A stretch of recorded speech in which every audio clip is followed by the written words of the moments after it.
Boa tarde a todos. Nós vamos começar agora o nosso segundo painel, que é Economia Local e Fluxos de Capital, Oportunidades e Desafios. Para compor esse painel, eu convido a Isabel Ache, da Gerência de Relações Intersetoriais da Fundação Vale.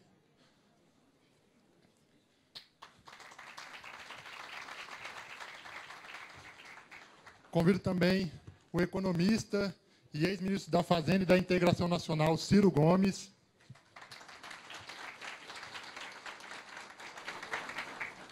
Convido ainda o nosso gerente, que vai moderar, o gerente da Unidade de Desenvolvimento Territorial, André Espínola. E o ex-ministro das Cidades e atual chefe da Autoridade Pública Olímpica, Márcio Fortes, que ele vai chegar um pouco atrasado, então, que vai terminar de compor o nosso painel. Eu aproveito aqui para agradecer a presença de vários diretores estaduais e do nosso diretor técnico aqui, Carlos Alberto dos Santos.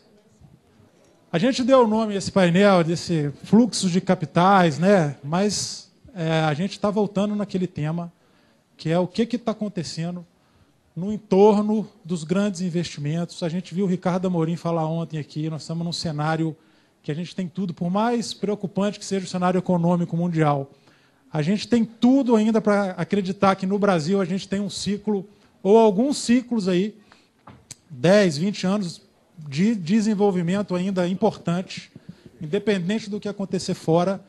A gente viu que o desenvolvimento está descentralizado, né? A gente viu que, graças a Deus, todas as regiões crescem mais que a região Sudeste. O Nordeste cresce mais que São Paulo, com todo respeito a São Paulo, mas chega de concentração de renda, não é isso?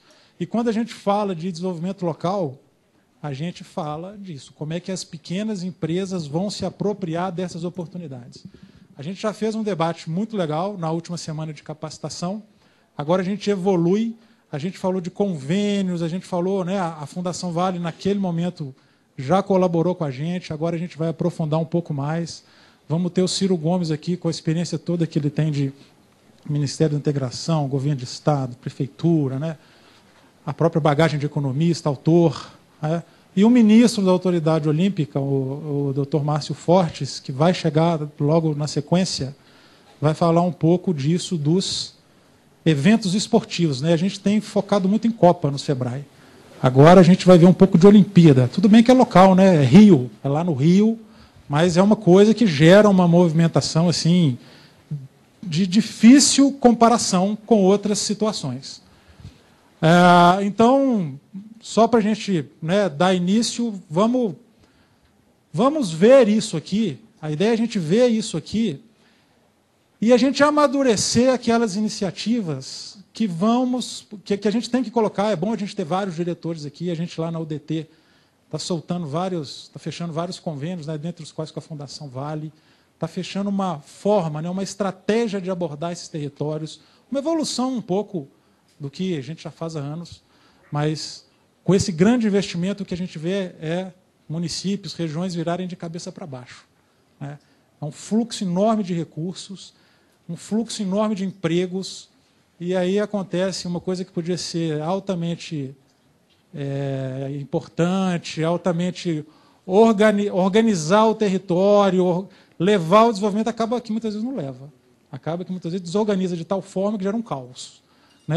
A elevação de custo de vida, né, a precariedade da alocação das pessoas, a gente chega ao ponto de não ter alojamento para as pessoas que estão indo lá trabalhar, atividade de lazer, onde é que essas pessoas vão fazer suas compras, e acaba acontecendo aquelas fugas econômicas que a gente quer evitar, como pequenas empresas entrando nesse processo para poder se apropriar dessas oportunidades e impedir que essas fugas econômicas aconteçam.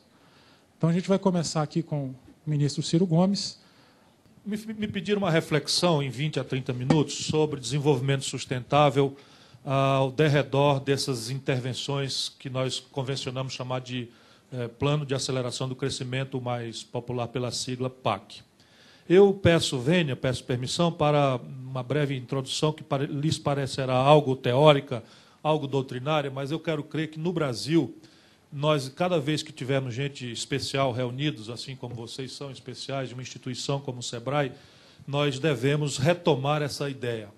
jamais prosperou civilização alguma. Pouco importa a variedade institucional, pouco importa a Babel de línguas, pouco importam as variedades históricas.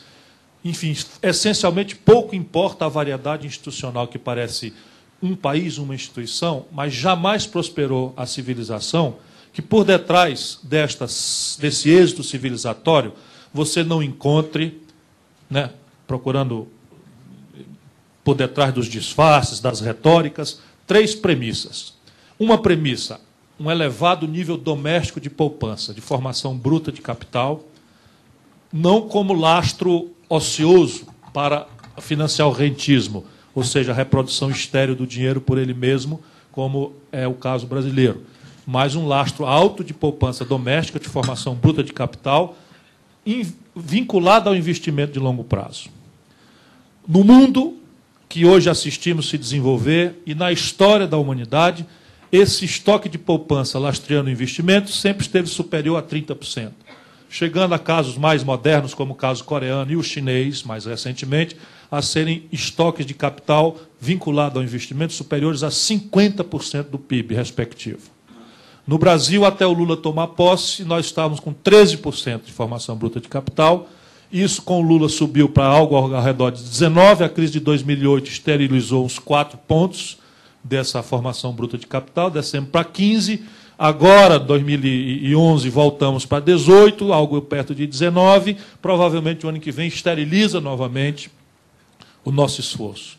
Portanto, e a taxa de formação bruta de capital, o estoque de poupança de uma sociedade para financiar o seu desenvolvimento, não é consequência fatalista do acaso, como a perversão neoliberal que nos vendem como se fosse ciência, sendo ideologia de 5ª categoria, quer afirmar. Ao contrário, o estoque de poupança de uma dada nação é consequência do desenho institucional que a política de cada nação faz ou deixa de fazer. Por isso, a satanização escandalosa da política compõe um quadro coerente com aqueles que advogam o Estado mínimo, a desregulação e o espontaneísmo individualista das forças de mercado. Segunda premissa do desenvolvimento. Não prospera nenhuma sociedade, me parece, no tempo e na geografia humana, que por detrás desse êxito civilizatório não se possa encontrar claramente, qualquer que seja a retórica ou a variação institucional, uma coordenação estratégica ao derredor de um consenso mínimo para o qual convergem um Estado empoderado, não quer dizer autoritário, uma iniciativa privada convergente, é crente nesta convergência estratégica, e uma academia imediatamente encarregada de dar as respostas que o desafio que essa coordenação estratégica em direção ao êxito civilizatório pede. E a terceira premissa, para encerrar um pouco essa introdução algo teórica, é: jamais prosperou ou prosperará a sociedade que, por detrás do seu experimento de êxito civilizatório, não se possa encontrar claramente, ou cronicamente, ou agudamente, um definitivo investimento em gente. Pode ser o caso crônico europeu, cujas primeiras universidades se fundaram no século XIII.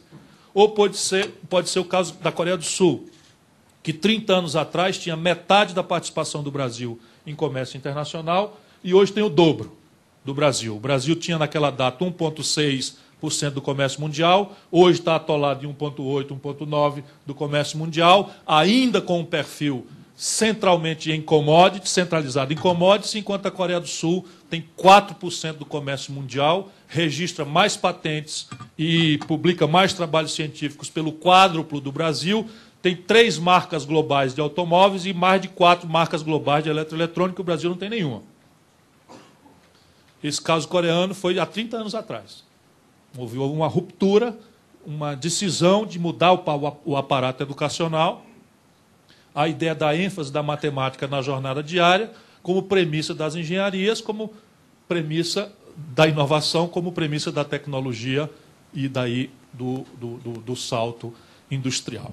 Como nós vemos, o Brasil está, enfim, com grave desafio nessas 3 premissas do êxito civilizatório.